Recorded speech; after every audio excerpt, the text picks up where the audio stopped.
Democrats want to win back men for the midterms, and Bill Maher says maybe try Trump's approach. Don't guilt trip the boys. Just so much like of this shaming. A lot of it, people wonder why so many young men vote for Trump. Well, maybe because, he's one guy who doesn't make you feel guilty just for being born with a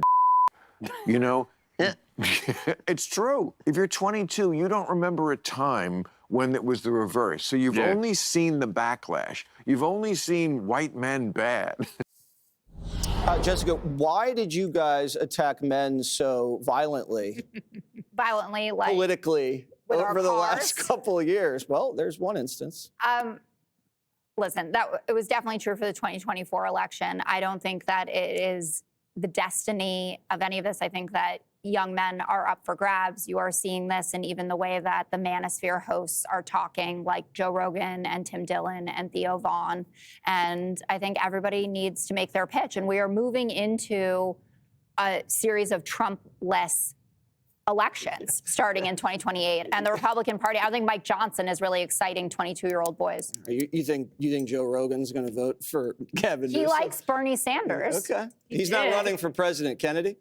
No, he might, though. Bernie? I mean, yeah, before Nancy Pelosi announced that she was retiring from Congress, it was conceivable that Bernie would run again. He's like the political Lazarus. It's funny, it's taken Bill Maher a long time to come around because for so many years he was just lobbing hunks of red meat at progressives, but he realized that there are diminishing returns kowtowing to the left because the left is always going to cannibalize its own.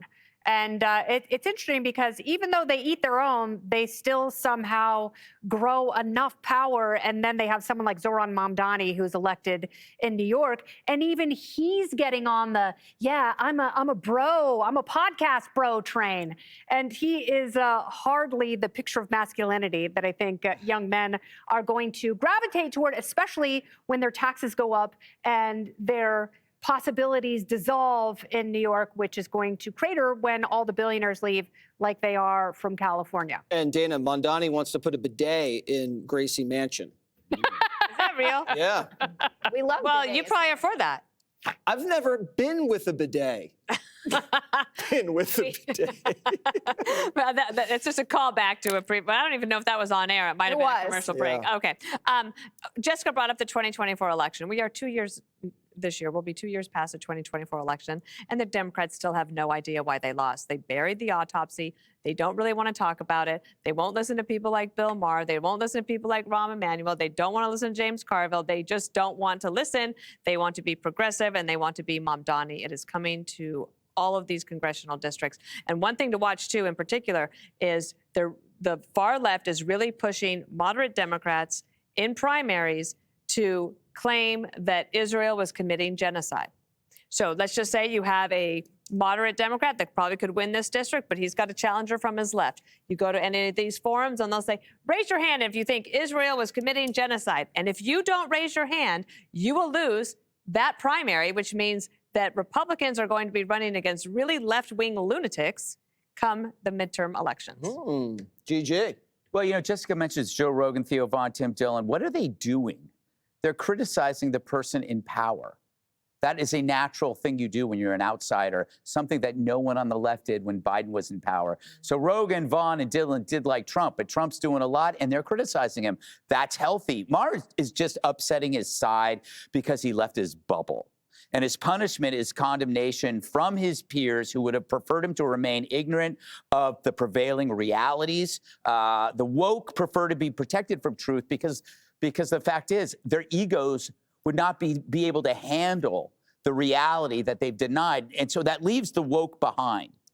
And who's left behind? People with nowhere to go and people no one wants to be around. Why did Teen Vogue close?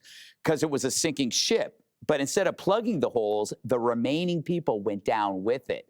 So the surviving woke will get smaller and smaller, more concentrated, more extreme, and more compact and crazier. This is what you're seeing with ICE right now.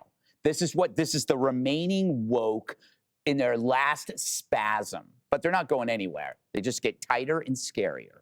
Have you ever used a bidet? Yes, in fact, I am very pro bidet. In fact, you can order just a regular old shower kind of Stop hose it. to your toilet. Stop it. In your undercarriage. Got it. Hey, Sean Hannity here. Hey, click here to subscribe to Fox News YouTube page and catch our hottest interviews and most compelling analysis. You will not get it anywhere else.